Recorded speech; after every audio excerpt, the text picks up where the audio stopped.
Welcome back to the 25 Days of Puppy Christmas Cards, where we're helping you to decide how you are going to portray you and your pup or pups in your Christmas cards and give you 24 other ideas to use on social media all December long. This one is really easy to do even if you don't have snow, because we are featuring that winter wonderland snowy vibes. So even if it's still fall where you live, even if it's still kind of summer where you live, we can make it look like it's chilly and snowy, and it's really easy to do. The 25 Days of Puppy Christmas Card series can be done with one or many dogs, created with a traditional camera or your phone, done in your house or outside, and range from elegant and refined to fun and quirky, so there's a fit for everyone. And don't forget, these photo shoot ideas also make for great social media advent calendars, even if they aren't all going to be used on your Christmas cards. If you're using a traditional camera, I recommend you set up a remote shutter release through a clicker or an app on your phone so you can take photos from where you're posed. If you're using your phone, I recommend you set it to cinematic video and take screenshots of the best frames after, since pups tend to move around a lot and you don't want to stress over missing the shot. Each of these episodes is designed for a specific card template that will link in the caption, but you can use this on whatever template works best for you. And we are going to be focused on the snow for this one, meaning we want this to be as realistic as possible. So you are going to have to head outside for this one. So I want you to take your dog and I want you to dress as though it is snowing outside. You're going to look for something that's kind of a neutral background, but if you don't have it, that's okay. Use whatever you have, because we can put this overlay on just about anything. Now, I do want you to have darker colors in the background for this, because the snow will not stand out against something that is bright and colorful and very light. So look for something that is a drastically different color than the snow. If it's the trees behind you with all the pretty leaves, if it's the house, if it's the siding of the house, as long as it's not like a bright white sky, your snow will be able to be seen, and we can actually darken things down if we need to. So find a background that looks kind of neutral, like you're outside and you are going to pose with your puppy. Now, you can dress up, you can wear your winter coats, you can put your scarves on or your hats on, you can put a scarf on your puppy, and we are going to specifically be going outside to look like it's starting to snow. Now, if you have a small dog, you can pick your dog up and hold your dog, or if you have a big dog and you just happen to be a really strong human, you can hold your puppy. Otherwise, you are maybe going to want to get down on the ground. You can kneel down next to them as if you are walking and you all of a sudden the snow is starting, so you kneel down to show your puppy the snow, or you can sit down next to them. I do recommend that you are not showing the ground in this photo though, so even if you are down on the ground, cut off the bottom of it. We do not want people to be looking around and saying, oh, well, there's no snow there, there's lots of grass there. So have it up a little bit. We're going to cut off at the legs if we need to, and we want to make sure that it's a closer up image of you and your pup or your puppies. Now, with that in mind, you are going to be embodying this chilly version of a winter wonderland, so you want to look surprised and happy and excited that it is snowing. You can hold your hand up, you can make faces, you can kind of like point up. Dogs tend to not look at cameras, they tend to look around and they tend to look up. And so this is going to be a really good opportunity for you to pay attention to where your dog is looking. If your dog looks up, look up. If your dog looks to the side, look to the side. You're both looking at the same snow that's starting to fall. Go where your dog's eye line is going. You don't have to look directly at the camera for this one, which is really, really nice. It allows you to create a story. You are telling people that it is starting to snow here. It's a winter wonderland. We're so excited for all the snow and the chilliness, and let it snow and all of those things. So you are going to track where your dog is looking and look there too. If you can get your dog to look at the camera, that's fine. If you want to look at the camera, that's fine. But it's going to be more of a I've posed out in the snow than I was taking a walk and now it's snowing and it's a Gilmore Girl moment and we're just so excited about it.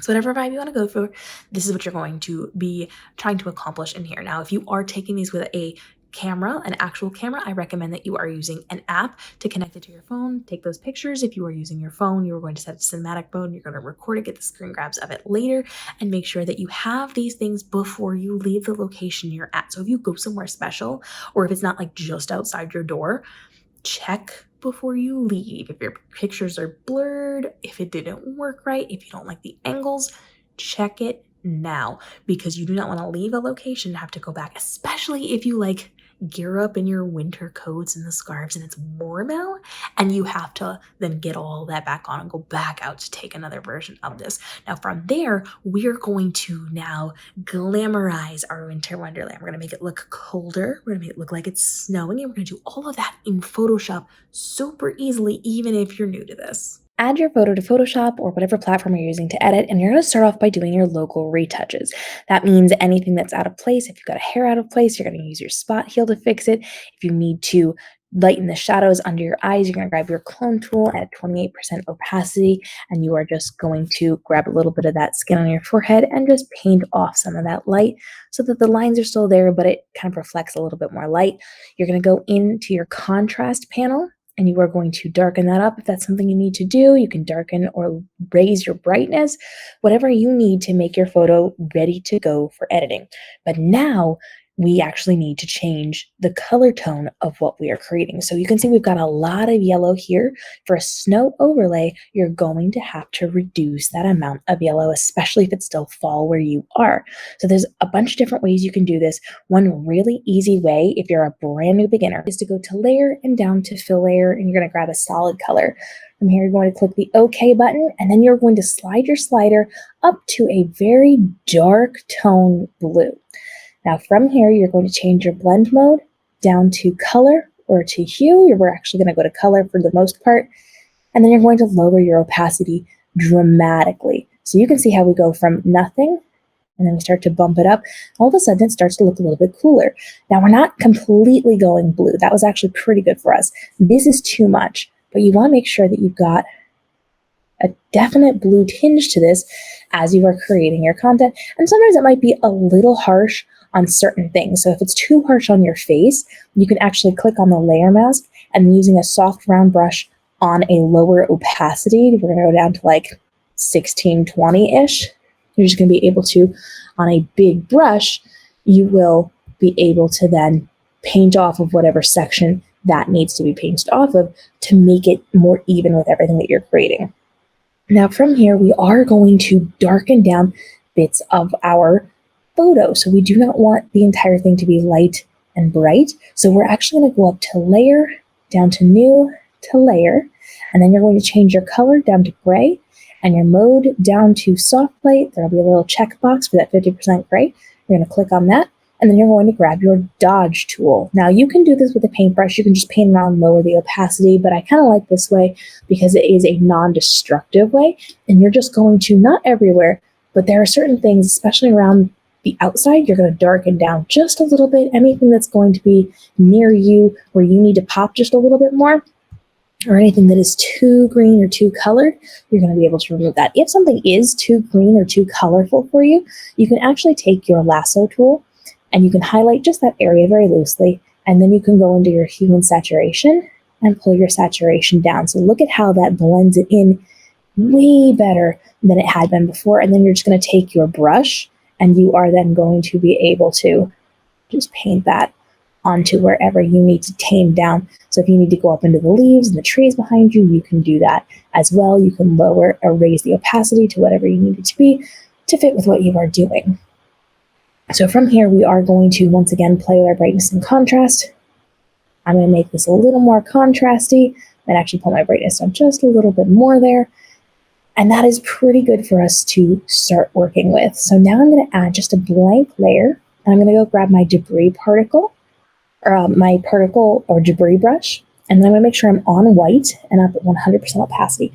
Now, if you have a good particle or debris brush or a snow brush, this is going to allow you to literally paint snow into your photo, and you have the ability to paint bigger and smaller flakes of snow. Now, if you find as you are doing this that it is blending in too much with the background, there's an easy solution to this. Go down to your background, and you're going to duplicate that layer. Then you're going to go up to filter, down to blur, down to Gaussian blur. This is going to make your photo blurry. And we want to go fairly blurry with this. All of a sudden, do you see how that snow is starting to stand out? This is what we want. You're going to get it to the point where the snow is going to stand out a little bit, but you can still see some texture. You can still see some detail in the photos behind you. Now put a layer mask on that, and on your soft round brush 100% opacity, you are going to be able to either paint it off, or you can invert with Command I and take all the blurriness away and just paint on behind you. Now, if you're worried about getting over the lines of you and your puppy, you are able to just go into your original background layer and click Select Subjects. That will automatically create the marching ants around you, and then go up to your layer that is blurry where you're painting it on. You're going to go to Select, down to inverse so that it highlights everything that is not you and your dog. Now you have the ability to very easily just paint this on right over you to blur that background a little bit. Now remember, anything far away from you is going to be a lot blurry. Anything that's a little bit away from you is going to be less blurry. So I'm reducing my opacity on that hill behind me because that's closer to me than the trees. And you can see I'm just kind of tapping on the leaves, but not on all the rocks because those are closer to me. Those are much more likely to be in focus. So from there, I can then take my lasso tool and tap it, and that has removed those marching ants anywhere that I'm seeing that it did not properly change what I'm doing so that it is blurry. I'm just going in with a soft round brush on a low opacity, like 25%. And I am just moving over the edge of the dog fur that it missed, and I think over my shoulder that it missed a little bit. I'm just going to blend that in. And that doesn't have to be super blurred like the rest of the background. It can be that light blurring so that it doesn't change the definition of you or your dog, but that's going to make it easier for the snow to stand out. So now we go back up to our layer with our snow. We grab our debris brush and we are going to continue painting on snow. Now snow in the background is going to be smaller. So I usually start off by doing snow in the background. And I'm just going to go ahead and paint this over the trees so that it looks like it is snowing over the side of the hill. And even close to me, though, is not going to be super small. It's going to be bigger, right? It's going to be more of a normal snow size. So when I start painting over my hair and over my puppy and over my coat, it's going to be a little bit bigger. Now I'm going to add a new layer because I want to keep my small snow on one layer, my medium snow on another layer, my big snow on another layer. So you can kind of see how I'm starting to add this, and I'm letting it go over parts of me and my dog. I don't want it necessarily over my face, over my eyeballs, but I do want it over my hair, over my coat, over the puppy's chest. And you can kind of see how I'm filling that in here. And now I'm going to start adding some of that around the side of what I'm doing as well. So you can kind of see how now it's starting to blend in a little bit. If I don't like something, I can take a layer mask and add that in or out. I'm going to add another layer. I'm going to make my debris brush really big. And now all of a sudden I've got those close-up things that are going to look like it's part of the camera lens. If you don't like it, you can erase it. You can redo it. You can go a little bit smaller if you need to. You can kind of see how this is starting to blend. And because they are on different layers, now I'm then able to remove anything I don't like. So it went over my puppy's head. I'm going to take an eraser tool and I'm just going to move it off of my dog's head. Then maybe I'm okay with the one on my chest. Maybe I'm okay with some of the big ones over my hair. I'm going to leave it the way that it is. That allows me to blend in what I'm doing. Now, if I do not like how much color is in the background, I can go back to a lower layer and I can, with that dark blue brush, I can start painting that in. And so I'm going to grab my soft brown brush, and then I'm just going to be able to come in here and paint in more of that blue. And because I started to do that, I'm going to go down to my color layer or my color blend mode, and I am going to actually set that up so that it looks a little more blue. I can see where I'm painting and what I'm doing because I don't necessarily need it everywhere. So maybe I'm just going to paint it in certain areas so that some of it looks a little more blue. Some of it's maybe a little bit too much. Maybe I'm going to lower that opacity down even more, but you can kind of see I have some of the color through it, but now I'm able to remove bits of it as well as I am doing this to make it a little more encompassing. So from there, I'm going to be able to tweak and refine, and because I want to kind of tie it all in, I'm going to add another layer. I'm going to grab my dark brush on 100% opacity, and I'm just going to kind of go over certain spots. We don't want a pure vignette for this, but I am going to go in and I'm going to tap it in certain locations to kind of darken things down, and you can see how it's darker where I am doing this right now because it's on 100% opacity. When I back that off, now all of a sudden we've got those shadows. But because I do not necessarily want them to be over the snow, I'm going to drag that layer down below, and you can see how it kind of makes things weird when it's on top, and it's easier when it's down below. And then you can go from there. If you need to refine your background, if you need to make that blurrier or easier for you to stand out against, you can continue to do that. You can remove that saturation if you need to. You can add more blue tone to it.